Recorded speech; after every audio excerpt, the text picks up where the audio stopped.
Today's critique examines a conceptually ambitious submission that pairs the rhythmic, sensory verses of human nature with a psychological prose reflection on urban isolation and the emotional cycle of an observer. Yeah, it is quite the pairing. Right, jumping right in. So a key theme running through this material seems to be the tension between physical immersion in the city night and internal psychological detachment. Exactly. And I gotta say, the source material we are working with today is just remarkably strong. It really is. It's highly evocative, very compelling stuff. So because the baseline is already so good, our critique today is going to focus on, high-level, sophisticated editorial integration. We are looking at the big picture here. Right. So to start, I want to look at the structure and flow, specifically the architectural framework of the piece, like how these two totally distinct formats, the verse and the prose, how they sit next to each other. Right, because that juxtaposition is the core of the whole piece. Exactly. You have this clear division. On one side, there are the chronological lyrics, right? The protagonist is looking out across the nighttime, then they step outside, they're touching a stranger, and finally reaching the morning. It's very linear. Very physical, yeah. Very physical. But then you hit the conceptual prose. And honestly, reading this feels like watching a kinetic, fast-paced film that just suddenly freezes, so a voiceover can explain the character's internal state. Oh, that's a great analogy. It completely halts the momentum. Yeah, it just stops you in your tracks. That's clearly laid out. I wonder, though, if we've considered how the architecture of the two halves interact. Because the structural division between the visceral lyrical experiences and the abstract psychological reflection creates a disjointed flow that halts the reader's momentum. Right. It's a structural issue. Exactly. The weakness here is that the lyrical segment is anchored in this really solid chronological physical journey through the city at night. You can feel the steps being taken. But then the subsequent prose segment abandons this physical timeline entirely, like it just drops it. Instead, it relies on a sequence of abstract emotional states, Like the quiet curiosity and the gentle loneliness. Right. Attraction, confusion, acceptance. But because these states just sort of float outside of space and time, it creates a massive structural disconnect from the tangible world that the verses just established. So the reader is basically stranded in this abstract void while the physical story pauses. Pretty much. So my suggestion here is to actually weave the abstract emotional progression of the prose directly into the chronological physical milestones of the lyrical journey to create a unified, integrated narrative. Okay, I like that. But, what does that actually look like in practice? Well, for concrete examples, the author could map the prose's quiet curiosity and gentle loneliness directly to the lyrical moment of looking out the window at the city winking its sleepless eye. Oh, so the window is the trigger for the loneliness. Exactly. Don't let it happen in a vacuum. And then anchor the sudden attraction and confusion described in the prose to the specific physical moment of encountering the stranger with electric eyes. Right, so the feeling is tethered to a literal sensory detail. Yes. And finally, map the prose's quiet acceptance to the lyrics' physical transition into the morning when, the city's heart begins to beat. That makes so much sense. It really turns it into a single cohesive experience rather than two parallel tracks that never touch. Exactly. And once you do that, once you marry the abstract prose to the physical timeline, a second issue immediately becomes super obvious. Let me guess. A jarring collision of energy and tone between the two text styles? You nailed it. It's a huge tonal shift. Let's look closely at the section discussing the sudden onset of confusion and the feeling of watching from the side in the prose, because I really have to push back on this shift. Yeah, it's quite abrupt. It is.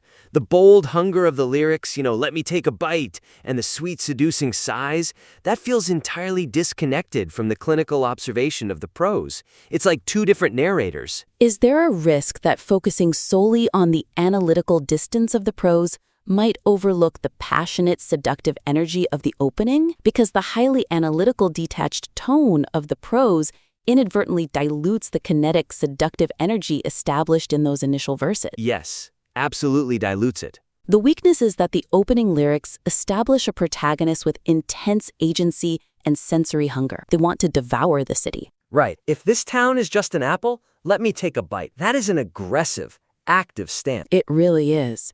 But then the prose abruptly neuters this by framing the protagonist as completely passive. Suddenly they're dominated by gentle loneliness, and treating the city's inhabitants like subjects in a detached psychological study. Asking things like, why do people behave this way? Exactly. Like they are holding a clipboard, and this clinical distance strips away all the emotional stakes and the heat that the verse just built up. It's like going from an action thriller to a sociology textbook. That is the perfect way to describe it. So the suggestion to fix this is to translate the passive internal analysis of the prose into active sensory language that matches the assertive, visceral tone of the poetic opening. Okay, I love that. Can you give me a concrete example of how to make that translation? Sure, instead of flatly stating that from this loneliness, an attraction is also born, which is super passive. And very dry, yeah. Right, the author should describe this attraction physically using the sensory vocabulary from the lyrics. Illustrate how the electric eyes forcibly pull the observer out of their passive,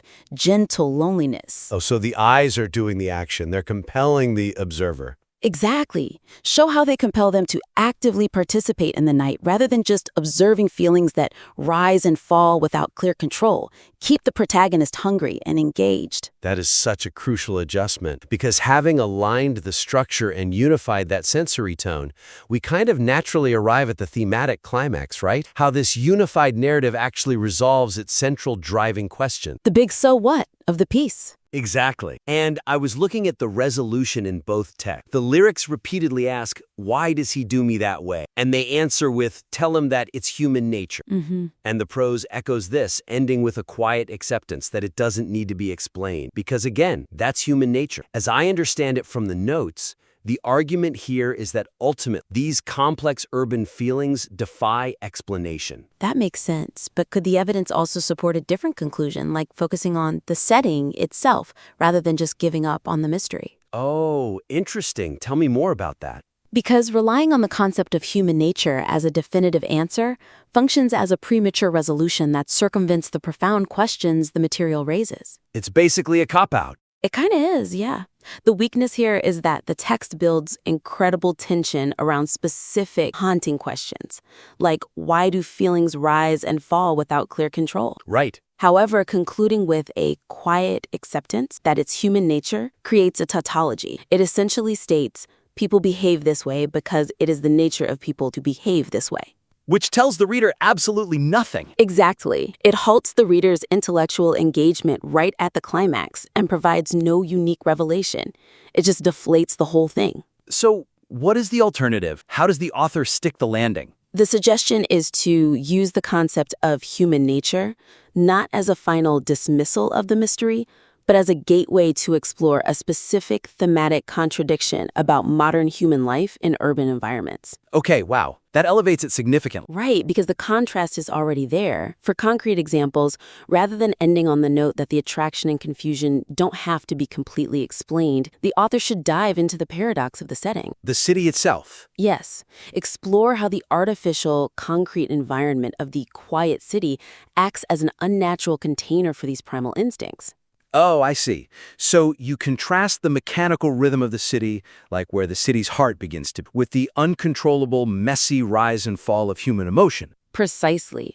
It illustrates that the true tension is human nature violently colliding with urban architecture. It's not just that feelings are confusing, it's that we are ancient creatures feeling primal things inside a neon grid. That is such a powerful revelation for the reader to walk away with. It really takes the whole piece to the next level. It pushes past the surface, for sure. Well, that brings us to the end of our analysis. Just to briefly synthesize our holistic review today, we've covered some really crucial ground. We definitely did. The core takeaways are, first, integrating the abstract emotional arc into the physical chronological timeline to fix the flow. Second, sustaining the active sensory energy throughout the prose to unify the tone. Getting rid of that clipboard. Exactly, no more clipboard. And third, pushing past the surface-level tautology of human nature to find a deeper thematic resonance about the clash between primal instincts and urban environment. That's a great summary. For the listener, just remember those concrete steps. Map the emotions to physical lyrical milestones, rewrite clinical observations as sensory act, and reframe that conclusion